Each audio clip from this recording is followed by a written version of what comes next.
Call किया था। First of all thank you invitation के लिए। तो या मैंने कॉल किया था क्योंकि मेरे को इंटरेस्टिंग लगा। तो या फैंटास्टिक एक्सप्लेनेशन। तो मैं थोड़े से अगर परमिशन है तो मैं थोड़े से पॉइंट्स कवर करना चाहता हूँ ये जी सर, टॉपिक। बिल्कुल। जी बिल्कुल सर। तो पहला पहला आपने ओट्रिम के बारे में बताया। तो आज बिजनेस में ओट्रिम या लिंक शॉर्टनर क्यों चाहिए? तो नंबर वन रीजन तो आप अगर ऑनलाइन तो का तो ठीक है, आप सोशल मीडिया और इसमें प्रमोट कर सकते हैं, लेकिन ऑफलाइन ऑफलाइन भी अगर आपको प्रमोट करना है तो आप यूज कर सकते हो। फॉर एग्जाम्पल, अगर आपने ओट्रिम का सॉफ्टवेयर एक्चुअली अपने बैक ऑफिस में जाके देखा है तो वहां पे एक्चुअली एक ऑप्शन है कि वहां आप क्यूआर कोड जनरेट कर सकते हैं। तो क्यूआर कोड से आप जनरेट करके सिर्फ अगर कोई आजकल के शीनू ने मेंशन किया आजकल के टीनेजर्स एंड ऑल मेंशन किया था, तो टीनेजर्स आजकल स्मार्टफोन्स यूज करते हैं। तो स्मार्टफोन लिया, वो क्यूआर कोड स्कैन किया, डायरेक्टली वो लिंक ओपन हुआ। फॉर एग्जाम्पल आगे जाके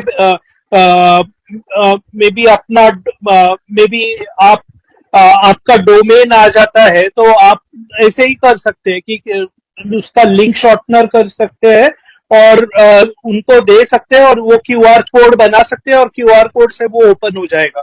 तो ये लाइक एकदम सिंपल है और आजकल की टेक्नोलॉजी है। प्रेजेंटेशंस में यूज होता है, टी शर्ट्स में यूज हो सकता है, शॉर्ट यूआरएल। तो ऑफलाइन भी यूज हो सकता है। दूसरा है स्ट्रॉन्ग एंगेजमेंट। आज अगर फेसबुक का कोई भी बड़ा लिंक हो वर्सेस उसका अगर शॉर्ट करते हैं तो आप देखोगे कि वो छोटे छोटे वाले लिंक पे ज्यादा एंगेजमेंट रहेगी एज कंपेयर टू वो फेसबुक का बड़ा वाला लिंक। तो कस्टमर एंगेजमेंट ज्यादा होती है। नेक्स्ट है कि आजकल आजकल के जो प्लेटफॉर्म है, आई थिंक टीनेजर्स यूज करते हैं इंस्टाग्राम, ट्विटर। स्पेशली ट्विटर का मालूम, मैं थोड़ा ट्विटर यूज करता हूँ इसलिए मेरे को मालूम है कि ट्विटर में स्पेसिफिक जो कैरेक्टर साइज होता है वो लिमिटेड होता है। तो आपको ये लिंक्स, ये जो शॉर्ट लिंक्स है वो सिंपल पड़ती है यूज करना, तो ट्विटर पे यूजफुल है। प्लस अदर इंस्टाग्राम और इस पे भी आप यूज कर सकते हो।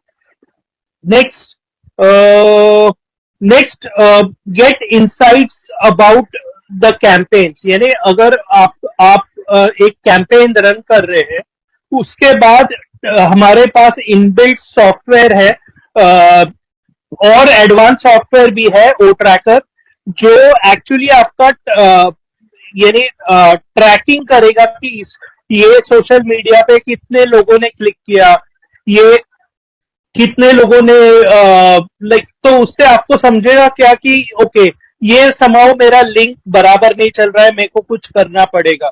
तो ये मार्केटिंग कैंपेन्स पे बहुत फायदा होता है। तो ये थे थोड़े से ओट्रिम के बारे में चीजें। नेक्स्ट आपने SARI के बारे में बोला, तो अगर परमिशन है तो उसके बारे में भी बोल सकता हूँ एक दो points on passive related. Yes sir, बिल्कुल श्योर। तो फर्स्ट सिक्योरिटी। मेरे को मालूम है कि एज लाइक ये वेबिनार्स में भी डिस्कस हुआ है कि सिक्योरिटी आजकल साइबर सिक्योरिटी और cyber threats are the major threat in 2022। तो सिक्योरिटी में एज सर ने स्पेसिफिकली बोला है कि उन्होंने एक्चुअली एथिकल हैकर्स यूज किए थे। एथिकल हैकर्स क्या होते हैं? दो तरह के हैकर्स होते हैं। एक हैकर्स होते हैं जो एक्चुअली डैमेज करते हैं बिजनेस को, और दूसरा होता है एथिकल हैकर जो फाइंड आउट करता है कि बिजनेस पे क्या प्रॉब्लम है वो उसके और फिक्स करता है। तो एथिकल हैकर्स यूज किए थे और ये वेबिनार्स में भी कवर हुआ था। और आपको अगर सिक्योरिटी में ज्यादा डिटेल चाहिए तो हमारे इंटरनेशनल वेबिनार में सिक्योरिटी एक्सपर्ट्स आते हैं, आई थिंक, तो वो आपको डिटेल में बता सकते हैं। डेफिनेटली इंडिया में भी होंगे, लेकिन मेरे को एट प्रेजेंट मालूम नहीं कौन है सिक्योरिटी एक्सपर्ट्स हमारे इधर। तो अगर आपको सिक्योरिटी में चाहिए, ऑटोमेशन, ऑटोमेशन मेरे को याद है कि एक इंटरव्यू हुआ था डॉक्टर किन्नौर शाह का ऐश के साथ, और उसमें एक सवाल किया गया था कि गूगल के इतने एम्प्लॉयज हैं और आपके इतने कम क्यों है। तो उन्होंने बेसिकली उसका आंसर यही था कि हम यहाँ पे आर्टिफिशियल इंटेलिजेंस, ऑटोमेशन, यानी प्रोसेसेस हम सब ऑटोमेट करने वाले हैं, इसलिए हमें इतने लोग जो बड़े बड़े कंपनीज में रखते हैं उनकी जरूर नहीं है। तो वो एक पार्ट था।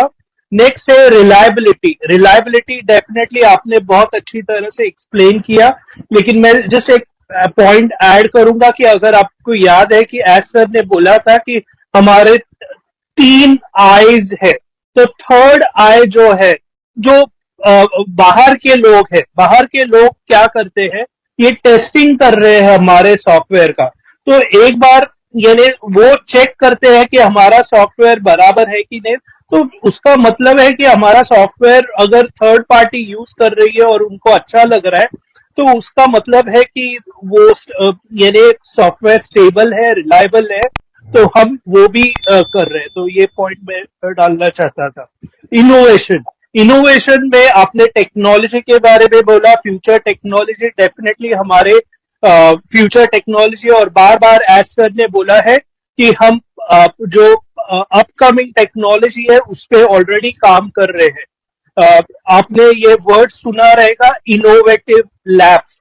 हम हमारे पास इनोवेटिव लैब्स है ऑल ओवर द वर्ल्ड, और वो हमें हमेशा बताते हैं कि ये इनोवेटिव लैब्स में यानी पूरे वर्ल्ड के लोग ऑलरेडी आपको हमारे लिए काम कर रहे हैं। तो इनोवेटिव लैब्स है, हमारे प्रोडक्ट्स इनोवेटिव है, प्लस हमारे जो प्रोडक्ट्स आने वाले हैं उन्होंने बोला है कि जब हम मार्केट में उतारेंगे वो OMV रहेंगे, ओवर मार्केट वैल्यू, राइट, या if my definition is right.